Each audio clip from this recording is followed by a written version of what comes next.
새해 복 많이 받으세요, 여러분. 네. 우리가 설날 때 수요시를 맞이하게 되면 꼭 여기 수요시 참석했던 기론옥 할머니, 김복동 할머니께 세배를 하고 세뱃돈을 받았던 그런 기억이 있습니다. 혹시 여러분 할머니께 세뱃돈 받아보신 분 있으세요? 네, 많으시네요. 그것은 그만큼 설날이 됐을 때 우리가 잊지 않고 할머니를 세배하는 것을 이곳 거리에서 해왔다는 걸 의미하죠. 오늘 우리 김복동 할머니께서 웃는 모습으로 영정으로 우리와 함께하고 계시지만 우리의 세배를 받으시고 기뻐하실 것이다 라는 생각이 듭니다. 꿈만 같았던 지난 8일이네요 벌써. 할머니 김복동 할머니 5일장으로 보내드리고 또 사무제 비오는 날 사무제를 드리고 또 이렇게 설날을 맞이했습니다. 어쩜 우리 할머니는 가시는 길에도 그 날짜까지 계산을 해서 당신 보내드리고 잠시 쉬었다가 또 이렇게 설날 수요일날 할머니를 기억하게 만드시는지, 아마 우리가 평생 할머니의 이 사랑, 우리를 향했던 미래 세대들을 향했던 그 사랑을 잊지 못하도록 이렇게 날짜까지 계산해서 떠나신 게 아닌가 그런 생각이 들기도 합니다. 5일장 내내 저희들이 굉장히 걱정을 했습니다. 할머니 장례를 어떻게 치를 수 있을까. 할머니가 그동안 모아오셨던 전 재산을 마지막까지 탈탈 털어서 다 기부를 하시고 그동안에 정부에서 지원금을 보낼 때마다 콩고에서 우간다에서 이라크에서 전쟁 중에 성폭력 피해를 입는 여성들을 위해서 다 써달라라고 기부도 하셨고, 나처럼 전쟁 때 태어났다라는 것 때문에 공부를 할 수 없었던 아이들, 그 아이들을 위해서 써달라라고 어느 6월 6일 현충일 모두가 전쟁을 기념하고 기억하는 그 시기에 전쟁에서 태어난 아이들을 기억하고 그 아이들과 함께 해줄 것을 우리들에게 요청하는 그런 활동을 해오셨죠. 그리고 그것을 넘어서서 무력 분쟁 지역의 성폭력 피해자들을 지원하는 것뿐만 아니라 베트남의 미국의 전쟁에서 한국 군인들에게 성폭력 피해를 입었던 여성들, 그 여성들에게 나는 일본군 위안부 피해자이지만 한국 국민으로서 여러분들에게 사죄드립니다 라는 메시지를 전하고 직접 또 모아두셨던 돈을 기부를 하셨었습니다. 그것을 넘어서서 이 땅에 아픔을 겪고 있는 분들, 힘이 없다라는 것 때문에, 그리고 약하다라는 것 때문에 고통을 받던 수많은 사람들에게 할머니는 당신의 마음과 정성을 보내오셨습니다. 굴뚝 위에 올라가 노동자의 그런 안타까운 현실을 이야기할 수밖에 없었던 쌍용자동차 노동조합 해고자들, 그 해고자들에게도 함께 하셨고, 아마 그날 이 수요시에 참석했던 많은 분들이 기억하고 계실지 모르겠는데요. 어느 날 추웠던 수요시에 해고된 노동자들이 빨간 조끼를 입고 이곳 수요시에 참석하셨더랬어요. 그 자리에서 노동자들이 그렇게 이야기했습니다. 우리가 거리로 쫓겨나 매일매일 복지시켜달라고 회사 밖에서 목소리를 낼 때 수요일마다 수요시에서 일본 정부에게 사죄하라 배상하라 외쳤던 할머니들의 그 길이 얼마나 고독하고 외로웠을지 우리는 알지 못했습니다. 그런데 우리가 거리에 쫓겨나 목소리를 내고 보니 그 할머니들의 삶이 얼마나 힘들었을까, 얼마나 고독했을까라는 것을 깨닫게 되었고, 그래서 수요일마다 우리가 회사 밖에서가 아니라 이곳 거리에서 할머니들과 연대하기 위해서 할머니들 힘을 드려야 되겠다라고 해서 나왔습니다 라는 이야기를 했죠. 그날 너무 추웠기 때문에 그 노동자들의 목소리가 우리 모두의 가슴을 무겁게 짓눌렀고 울렸습니다. 아무도 웃을 수 없는 그런 날이었고, 여전히 일본 정부는 일본군 위안부 문제에 대해서, 일본군 성노예제 문제에 대해서 범죄를 부정하고 책임을 회피하는 그런 시기였죠. 수요시가 다 끝나고 우리가 모두 마감하려고 할 무렵에 우리 김복동 할머니 현수막을 걷어차고 앞으로 나오셔서 마이크를 잡으셨어요. 노동자 여러분 힘내세요. 이 할매도 늘 힘냅니다. 아직 일본 정부가 해결하고 있지 않지만 희망을 갖고 매주 수요일마다 거리에 나옵니다.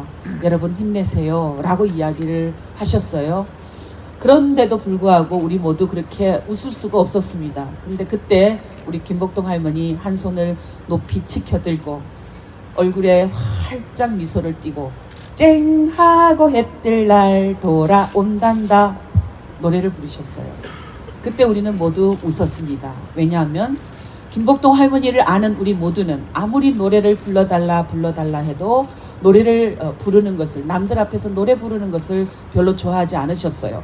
혹시 노래를 유행가를 부르면 격이 떨어진다고 생각을 했고, 할머니는 늘 당신이 일본군 위안부 피해라는 그 피해를 통해서 어느 누구보다도 올곧아야 된다고 생각했고, 남들에게 책이 잡히면 되지 않는다 라고 생각해서 자기 자신을 그렇게 관리하고 차단하고, 혹여 누구가 할머니 사랑합니다 라고 껴안으면서 당신 옷에 손에 뭔가 먼지를 묻혀도 그걸 불편해하고, 옷을 늘 스스로 다리미질을 빳빳하게 해서 소매 깃을 세우는 그런 자기 스스로를 그렇게 살아오셨던 분이기 때문에 그날 쨍하고 해뜰 날 노래는 우리 모두에게 웃음을 만들어냈었습니다.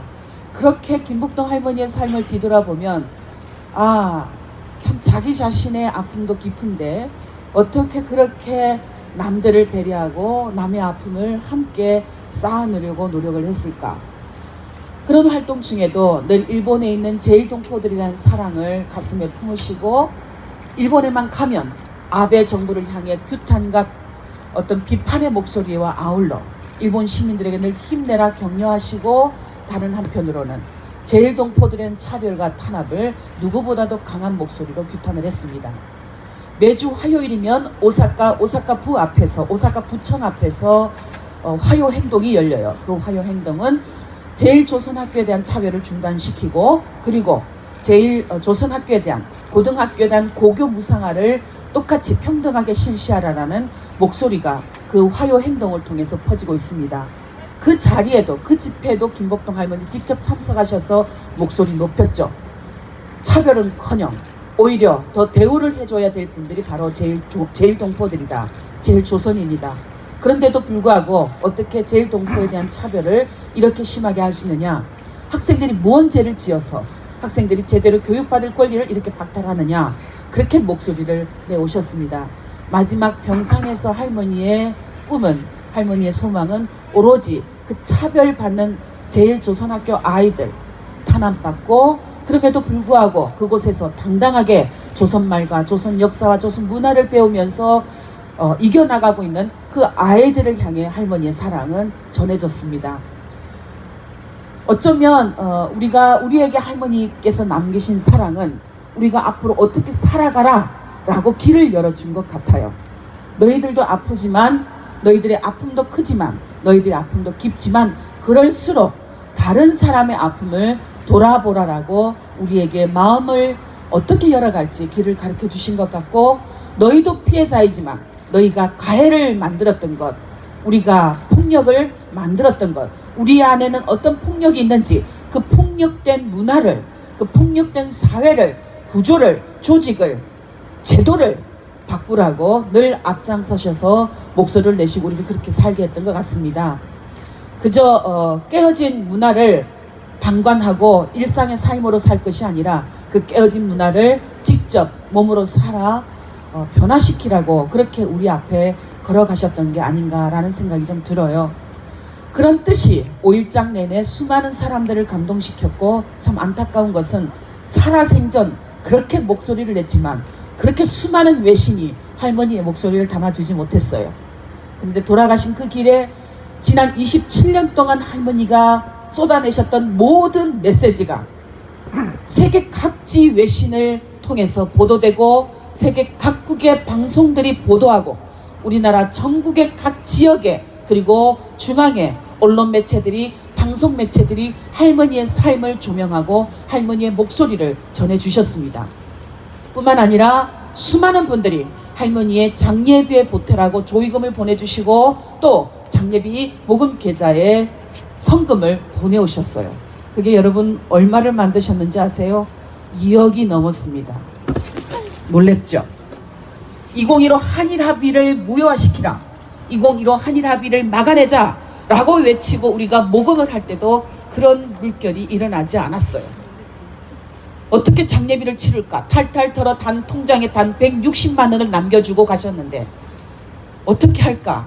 전국이 세계가 할머니를 기억하게 하는 그런 장례식을 치러야 되는데, 장례식을 통해서 김복동이 죽는 것이 아니라 다시 살아났다는 것을 만천하에 선포하고 저 가해국 일본 정부에게 너희들 꼼짝 마라, 수많은 김복동이 살아날 것이다 라고 선포해야 되는데 어떻게 할까 고민하고 있던 저희들의 걱정을 헛된 걱정이라고 할머니는 비웃어 주셨습니다. 2억 이상이 모였고 1억이 넘는 장례비를 다 치르고, 그리고 남는 성금은 평화, 통일, 인권, 노동, 여성 5개 분야의 11개 단체에 각각 200만 원씩 설날 연휴를 앞두고 다 보냈어요, 여러분. 그건 여러분들과 김복동 할머니가 만들어주신 것입니다. 사드 반대를 외치면서 김천에서 성주에서 투쟁을 하고 계신 그분들에게 할머니의 설날 선물로, 미투 행동을 일으키며 세계 각지의 여성 인권의 한국의 운동을 선포하고 있는 미투 행동에, 그리고 이곳에 오신 햇살 김복동 할머니의 뒤를 따라 우리도 김복동이 되겠다, 우리도 여성 인권 운동가가 되겠다, 우리도 평화 운동가가 되었다. 이미 여성 인권 운동가가 되어 계시고 평화 운동가가 되어 계시고, 우리 사회의 과거 잘못된 역사를, 잘못된 인식을 꾸짖으며 나서고 계시는 미군 기지촌 우리 언니들 너무나 고맙습니다. 이 언니들의 운동에도 김복동 할머니가 설날 선물을 보내고, 통일운동에, 인권운동에 함께하고 계신 수많은 단체들에게도 또 그렇게 우리들의 사랑을 함께 전할 수 있었습니다. 그리고 또 하나 결정을 했습니다. 그동안 우리는 무력분쟁 지역의 성폭력 생존자들, 그리고 그 속에서 태어나는 아이들에게 장학금을 지원해왔고 제일조선학교 아이들에게 장학금을 지원해왔습니다. 그러나 할머니에 대한 사랑을 보며, 할머니의 뜻은, 할머니의 사랑은 단지 그러한 굴레로, 그러한 경계로 가둘 수가 없구나.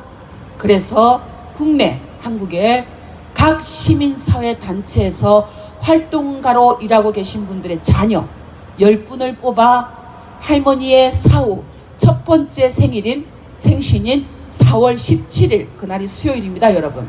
그날 이 자리에서 멋지게 열악한 가운데서도 한국 사회의 변화를 꿈꾸며 직접 행동하는 통일, 평화, 노동, 여성 인권 단체 각 분야에서 활동하고 있는 활동가들의 대학생의 자녀들에게 장학금을 각각 200만 원씩 전하기로 결정을 했습니다.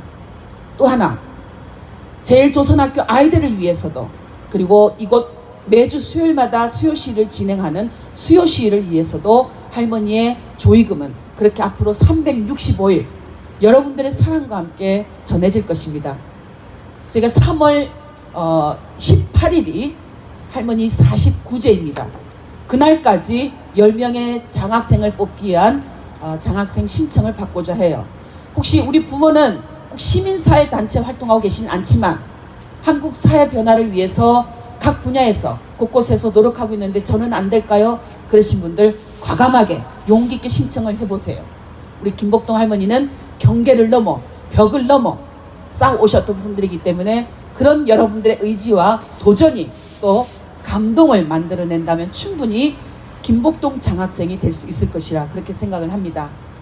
그 많은 길에 앞으로 열어갈 그 수많은 세월에, 그 수많은 시간의 길에 여러분들께서 함께 해주시고, 김복동 할머니는 돌아가셨지만 내가 김복동이라고